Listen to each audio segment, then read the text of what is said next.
हे मुनिराज, आप तो घर में ही पड़े हैं। नाथ कहूँ बालक पर छोहू,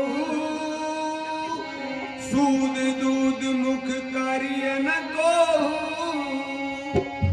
हे नाथ, हे स्वामी, आप इस बच्चे पर क्रोध न कीजिए, इसके तो अभी दूध के दांत नहीं टूटे हैं। जो पे प्रभु प्रभावे कछु जाना, तो की बराबरी करत आना।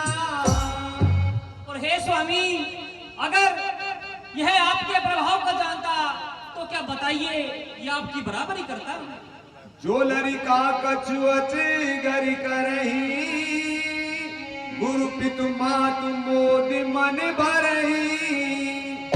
हे नाथ, अगर बच्चे कोई चपलता करते हैं तो गुरु और माता पिता मन ही मन हर्षित होते हैं।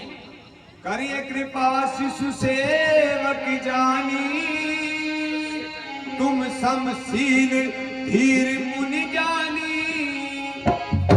हे भगवान, आप इस छोटे बच्चे को अपना दास समझकर इस पर कृपा कीजिए। आप तो बड़े धीर और ज्ञानी मुनि हैं। जब श्री राम जी ने बड़े मृदुल वचन परशुराम जी से कहे तो परशुराम जी का कुछ क्रोध शांत होता है, परंतु लक्ष्मण जी वो थोड़ा हल्का हल्का मुस्कुरा देते हैं। उसे देख करके परशुराम जी का क्रोध पुनः फिर तीव्र हो जाता है। अरे अजद देख नभ सिख निज व्यापी, राम को राधा बड़ी पापी। अरे राम, देख तेरा भाई बड़ा पापी है, अभी ये तिरछी नजर से देख रहा है। कौन शरीर श्याम बन माही, कालकूट मुख पे मुख नाही। अरे राम, यह शरीर का बहुत ही गोरा है और मन का बड़ा ही मैला है।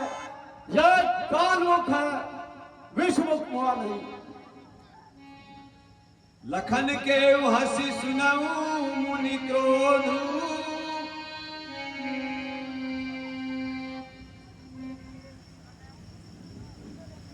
लखन के सुनी हंसी सुनी मुनि क्रोध पाप कर भूल। रामा क्रोध पाप कर भूल, जय बस जन अनुचित करही, जरई विष प्रतिकूल। हे मुनिराज, सुनिए, क्रोध पाप का मूल होता है, जिसके वश में होकर मनुष्य अनुचित कार्य करते हैं और विश्व के प्रतिकूल चलते हैं। मैं तुम्हारे अनुचर मुनि राया, परिहरि को पुकरई अबिदाया।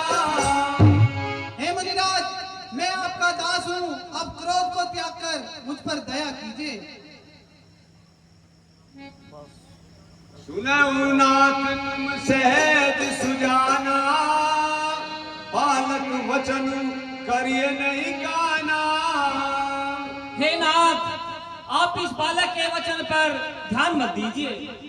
पर बालक ये कुस्वभाव, विनय न संतु विदु सही काहू। हे स्वामी, एक ततैये का और एक छोटे बालक का एक जैसा स्वभाव होता है। संत जन इन्हें कभी दोष नहीं देते। कहिए बेग जय विधि ऋषि जाई, मुनि नायक सोई करो उपाय। और हे मुनिराज, आपका क्रोध किस प्रकार चाहिए, आप मुझसे कहो, मैं अवश्य वही कार्य करूंगा। अरे क्या मुनि राम जाय ऋषि कैसे, अजय अनुज कवि कवि से। हे राम, मेरा क्रोध कैसे जाए? देख, ये तेरा भाई अभी तिरछी नजर से मेरी तरफ देख रहा है। एक एक कंठ कुठार न दीना, तो मैं कहा तो कर कीना।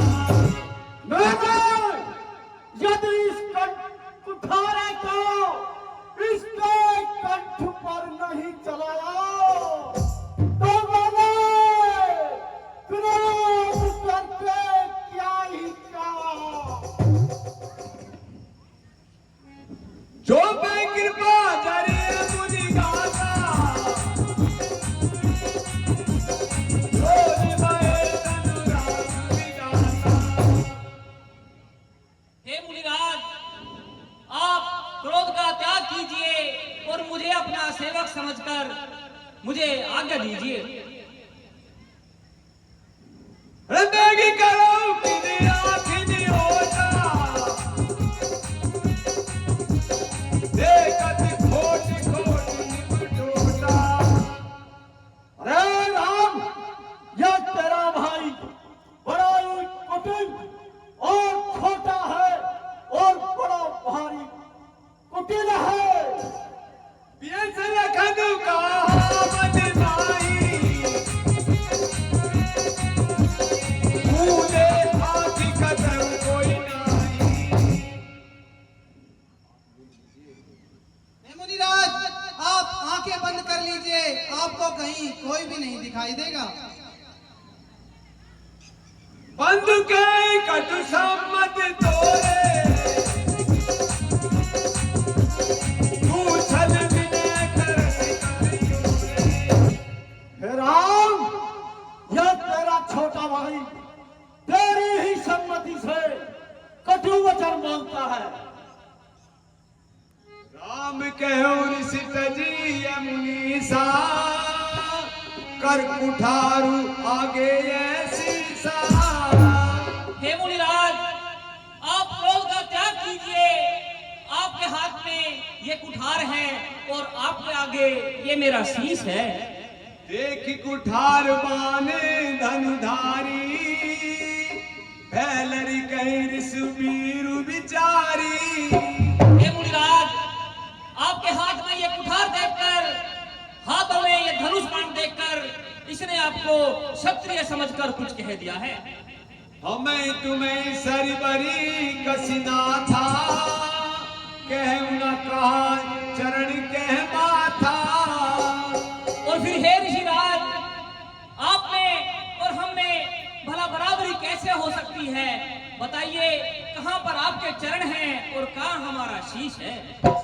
सब प्रकार हम तुम्हें सनहारे क्षमऊ विप्र अपराध हमारे। और फिर हे नाथ, हम तो सब प्रकार से आपसे हारे हुए हैं। आप हमारे सभी अपराधों को क्षमा कर दीजिए। अरे नित्य द्विज करी जाने मोही मैं जसवी प्रसुभान कोई।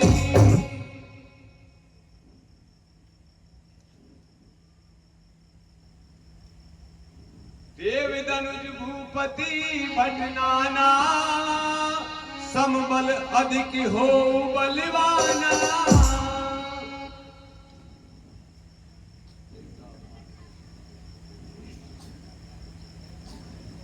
और हे मुनिराज, ये तो रघुवंशियों के रक्त में ही है कि जो भी हमें रण में ललकारता है हम उसकी चुनौती स्वीकार कर लेते हैं। कहो स्वभाव न कुले ही प्रशंसी काल उदय रण रघुवंशी। और हे ऋषिराज, मैं ये रघुवंशियों के स्वभाव से कहता हूँ, अपनी बड़ाई नहीं करता। रघुवंशी रण में किसी काल से भी नहीं डरते। राम रमापति कर लन लेहु हे देव विनय मोर संदेहु। हे राम, सुनो, अगर तुम असली राम हो तो मेरा ये धनुष लीजिए और इस पर चिल्ला चढ़ा दीजिए। तो जैसे ही भगवान श्री राम ने परशुराम जी के द्वारा दिए हुए धनुष को अपने हाथ में लिया तो उस पर स्वामी प्रत्यंचा चढ़ गई और यह देख करके भगवान परशुराम जी का संशय दूर हो गया। वो समझ गए कि ये कोई साधारण मनुष्य नहीं है, ये इस धरती के रचयिता परमपिता परमात्मा ईश्वर अपने मनुष्य रूप धर करके पृथ्वी पर उतरे हैं। तो उनके चरणों में शीश नवा करके और वन की ओर गमन कर चले जाते हैं।